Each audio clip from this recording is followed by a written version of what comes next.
কি অবস্থা সবার? আশা করি সবাই অনেক অনেক ভালো আছেন। বর্তমানে আমরা সকলেই কিন্তু মোবাইল দিয়ে ছবি ক্যাপচার করে সোশ্যাল মিডিয়াগুলোতে আপলোড করে থাকি এবং আমাদের এই সোশ্যাল মিডিয়াগুলোতে আপলোড করা ছবিগুলোকে যদি আমরা এক ক্লিকেই অ্যাডোবি লাইটরুম অ্যাপ্লিকেশনের মাধ্যমে প্রফেশনাল একটি লুক দিয়ে আপলোড করতে পারি, তাহলে কেন আমরা আমাদের ছবিগুলোকে ডিফল্ট মোডেই আমাদের ফেসবুক বা ইনস্টাগ্রামে আপলোড করে দিব? আজকের এই ভিডিওতে আপনাদেরকে দেখাবো একটু আগে সর্বপ্রথম আপনি যেই স্ক্রিনে যে ভিডিওটা দেখতে পেয়েছিলেন, যে লুকগুলো দেখতে পেয়েছিলেন ছবিগুলোতে, সেই লুকগুলো আপনি এক ক্লিকের মাধ্যমে আপনার ছবিতে কিভাবে নিয়ে আসবেন। তো সম্পূর্ণ ভিডিও জুড়ে আমি জুবায়ের আছি আপনার সাথে। আপনারা দেখছেন টেক জুব ইউটিউব চ্যানেল। যারা চ্যানেলে নতুন রয়েছেন অবশ্যই চ্যানেলটি সাবস্ক্রাইব করে দিবেন, আর যারা অলরেডি সাবস্ক্রাইব করেছেন তাদেরকে অসংখ্য অসংখ্য ধন্যবাদ। তো চলুন কথা না বলে ভিডিওটা স্টার্ট করা যাক।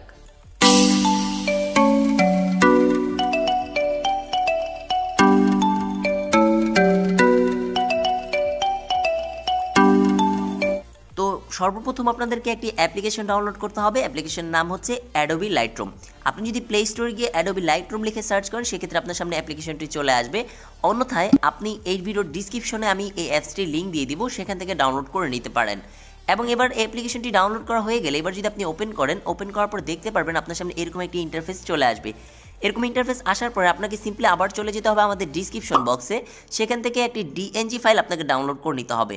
এবং ডিএনজি ফাইল ডাউনলোড করার পর এখান থেকে নিচের দিকে যে দেখতে পাচ্ছেন একটি পিকচারের সাথে প্লাস আইকন রয়েছে, এই প্লাস আইকনের উপর ক্লিক করবেন। ক্লিক করার পর এবার আপনি যেই ছবিতে আপনার লুকটা দিতে চাচ্ছেন সেই ছবিটাকে সিম্পলি সিলেক্ট করে নেবেন। এখান থেকে আমি সেই ছবিটাকে সিলেক্ট করে নিব এবং দেন আপনার যেই প্রিসেটটা আমি দিয়েছি, যে ডিএনজি ফাইলটা আমি আপনাদেরকে সাথে শেয়ার করেছি, সেই ডিএনজি ফাইলটাকেও আপনি এখানে অ্যাড করে নেবেন। আমি দুইটাকেই সিলেক্ট করে এখানে অ্যাড করে নিচ্ছি। অ্যাড করা হয়ে গেলে এবার যদি আপনারা এখানে অল ফটোসে ক্লিক করেন তাহলে দেখতে পারবেন আমাদের দুটি ফাইল কিন্তু এখানে অ্যাড হয়ে গিয়েছে। আমাদের এই যে ফাইলটা রয়েছে এটা হচ্ছে আমাদের ডিএনজি ফাইল। এবার আমরা যে ডিফল্ট ফটোটা রয়েছে, এই যে দেখতে পাচ্ছেন আমাদের সেই ডিফল্ট ফটোটা, এবং এই ফটোতে আমরা সেই লুকটাকে দিতে চাচ্ছি।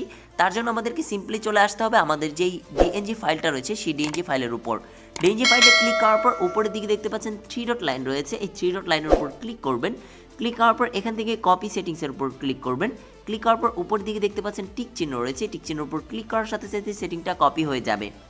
এবার সিম্পলি আপনাকে করতে হবে কি, আপনার যে ডিফল্ট ফটোটা রয়েছে সেই ফটোটাকে সিলেক্ট করতে হবে। ফটোটাকে সিলেক্ট করা হয়ে গেলে এবার উপরের দিকে আবার 3 ডট মেনু রয়েছে, এটার উপর ক্লিক করবেন। ক্লিক করার পর এখান থেকে দেখতে পাচ্ছেন পেস্ট সেটিং। এই পেজ সেটিংয়ের উপর ক্লিক করার সাথে সাথে আপনার সেই ছবিতে এই লুকটা কিন্তু চলে আসবে। ভিডিওটি যদি একটু হেল্পফুল হয়ে থাকে এবং ভালো লেগে থাকে অবশ্যই ভিডিওতে একটি লাইক করে যাবেন এবং কমেন্ট করে জানিয়ে দেবেন আপনার পছন্দের মতামত, এবং আপনারা কী নিয়ে ভিডিও চান সেটিও চাইলে আমাদের কমেন্টে জানাতে পারেন। ভালো থাকবেন, সুস্থ থাকবেন, দেখা হবে নেক্সট ভিডিওতে। আল্লাহ হাফেজ।